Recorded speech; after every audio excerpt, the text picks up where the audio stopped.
Mistaki uende, mistaki uende, ndo maana staki uende.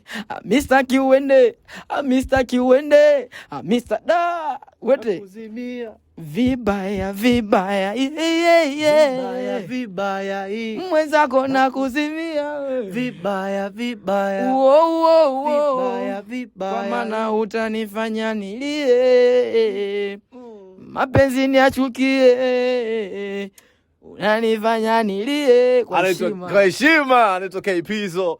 Bana, umeua sana mwanangu, dude kali. Shukrani. Afu umedrip pia vizuri Kinyamwezi. Ili kote umelichukua limeendaje hili? Hamna Uswahilini, sio unajua si hatuna mambo mengi. Hatujatoka bado. Yeah. Tunaendaje sasa? Imeendaje sasa? Umechukua tu kwa mwana au ndio? Hamna, hili nimechukua lugani pale. Begani? Ile 30. 30. Ubaridi mwingi king. Mfalme mtoto kabisa. Umeendaje ubaridi huo shingo? Hii ipo mbali 15 tu. Nakubali mwanangu. Alafu tuna pete fulani hivi nini? Imeendaje hiyo? Hii 15 ndio. Alafu bana noma sana hii pants moja ya Kinyamwezi. Ili imechukua 25 hili. Na chini pa? Hii 30. Nakubali. Kinga tunayo lakini. Ambayo ni Allah, ndio kabisa, tunatembea naye muda wote, yani usiulize.